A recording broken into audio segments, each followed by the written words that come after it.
अस्सलाम वालेकुम। ये वीडियो हमारे प्राइम मिनिस्टर इमरान खान साहब के लिए है। मुझे नहीं पता कि वो इसको डायरेक्टली देख पाएंगे कि नहीं, लेकिन मुझे यकीन है कि उनके करीबी दोस्तों में से कोई ना कोई ज़रूर होगा जिस तक ये वीडियो पहुंच जाएगी, क्योंकि सोशल मीडिया की बहुत रीच और पावर है। तो मेरी उनसे गुजारिश होगी कि मेहरबानी करके ये 2-3 मिनट की वीडियो उनको ज़रूर दिखा दें। मेरा नाम जावेद इकबाल है। मैं कायद-ए-आज़म मेडिकल कॉलेज बहावलपुर से हाल ही में रिटायर हुआ हूँ as head of department of surgery और प्रिंसिपल। और मेरा 35-40 साल का तजुर्बा है पाकिस्तान में और मुल्क से बाहर भी तालीम और तरबियत के लिए जाने का। मैंने बाहर से भी फेलोशिप्स की हुई हैं और यहाँ मैं एक इदारे के हेड के तौर पर रिटायर हुआ हूँ। तो एक तो ये मेरा यानी मेडिकल बैकग्राउंड है, और उसके साथ इस वक्त मेरा ज़ाती तजुर्बा है अपने 2 बेटों को लुक आफ्टर करने का, जो दोनों डॉक्टर हैं और दोनों अभी महकमा सेहत के मुलाजिम हैं। और वो वहीं से कोरोना के साथ कोरोना को लेके आए और वो दोनों को घर के अंदर मैं इलाज कर रहा हूँ। उनमें से एक के सिम्टम काफ़ी सीरियस भी हो गए थे, जिसमें अब कुछ रिकवरी आ रही है। दूसरा बेटा, उसको भी यानी वो कोरोना हुआ है। तो यानी वो जो एक जज्बाती अटैचमेंट अपने पर्सनल मरीज की होती है, वो भी इस बात के अंदर शामिल है। तो एक तरफ ये एक इमोशनल इसके अंदर टच है, और दूसरी तरफ जो मेरा साइंटिफिक और लॉजिकल बैकग्राउंड है, उस सारे की बेस के ऊपर मैं मोहतरम प्राइम मिनिस्टर साहब से गुजारिश करना चाहता हूँ कि इस वक्त हमारा पब्लिक सेक्टर का हेल्थ सिस्टम कंप्लीटली ओवरवेल्म्ड और चोक हो चुका है। और ये बात वीडियो करने से पहले मैंने एविडेंस के लिए जितने बड़े बड़े और शहरों में मेरे दोस्त, मेरे कुलीग, कॉन्टेम्परेरी हैं, उन सब से मैंने बात करके पूछा है। तकरीबन तमाम शहरों में यही हाल है। फैसलाबाद में ये हाल है, मुल्तान के अंदर ये हाल है, लाहौर के अंदर ये हाल है, और शहरों में ये हाल है।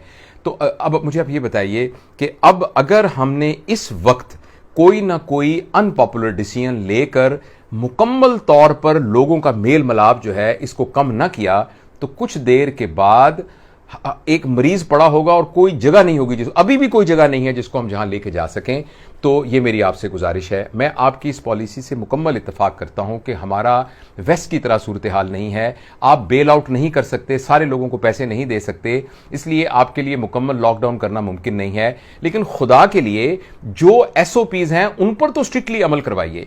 और अब अभी भी शहर में, मैं बहावलपुर में इस वक्त बैठा हूं, अभी भी जाके देखिए सड़कें भरी हुई हैं, मार्केट्स बिल्कुल भरी हुई हैं, लोग उसी तरीके से बैंकों में जा रहे हैं, उसी तरीके से मार्केट के अंदर खरीदो फरोख्त हो रही है।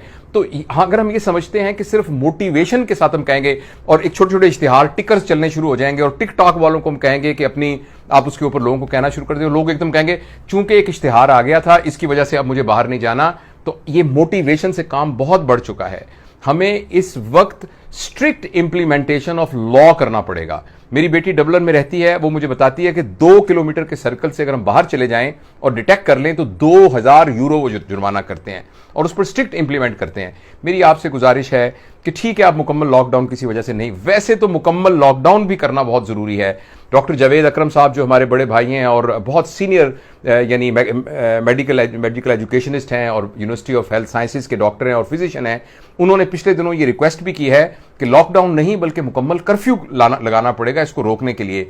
तो अगर फर्ज करें हम ये नहीं भी कर सकते, तो मेहरबानी करके ये कोई ना कोई इंप्लीमेंटेशन इस लॉ की कि लोग सड़कों पर ना फिरें और जो आवर्स ऑफ बिजनेस है उनको मुख्तस किया जाए और लोग उसको वायलेट ना करें, इन सब को बहुत जरूरी इंप्लीमेंट करने की जरूरत है।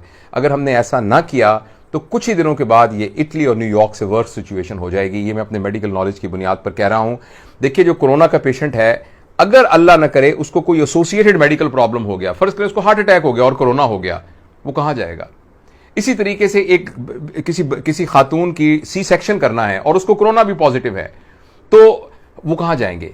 दूसरी, मैं आपसे ये गुजारिश करना चाहता हूं कि बहुत स्पीड के साथ, मेरे अपने घर के अंदर मेरे 2 बेटे हैं जिनको मैं अभी डाउन स्टेयर्स उनको लुक आफ्टर कर रहा हूं, और मैं अल्लाह से दुआ करता हूं अल्लाह उनको सेहत दे, तंदुरुस्ती दे। इसी तरीके से उनकी वार्ड के अंदर 8-8, 10-10, 15-15 डॉक्टर जो हैं वो कोरोना पॉजिटिव हो रहे हैं और वो क्वारंटाइन में जा रहे हैं। अगर उनको सिम्टम है या सिम्टम नहीं भी हैं, कुछ अरसे के बाद हमारी मैन पावर बिल्कुल डिप्लीट हो जाएगी। इसलिए आपसे गुजारिश है कि मेहरबानी करके जितना जल्दी हो सके हम एटलीस्ट 2 हफ्ते के लिए लोगों की घर से बाहर निकलना उसको बंद करें, तभी इस वबा की पीक को हम किसी तरीके से हैंडल कर सकेंगे। और आई एम श्योर कि आपके इर्द गिर्द बहुत ज्यादा टेक्निकल लोग होंगे जो मुझसे बेहतर तमाम चीजों को बता सकते हैं। तो अल्लाह ताला हमारे ऊपर रहम करे, और मैं आपकी सेहत की सलामती के लिए भी दुआ करता हूं और आपसे रिक्वेस्ट करता हूं कि इस बात को अपने मेडिकल एक्सपर्ट्स के साथ डिस्कस करके इसको एक तवज्जो दीजिए। ये इतनी सीरियस सिचुएशन के अंदर, जब मैं पर्सनली भी इस वक्त थोड़ा हर्ट फील कर रहा हूं और एक पूरा ओवरऑल सिचुएशन भी है, ऐसे मौके पे कुछ शेर तो मुनासिब नहीं लगता, लेकिन मुझे फिर भी दिल चाह रहा है कि मैं अपनी बात को इस शेर पे ख़त्म करूं कि ऐसा ना हो कि दर्द बने दर्द ला दवा, ऐसा ना हो कि तुम भी मदावा न कर सको।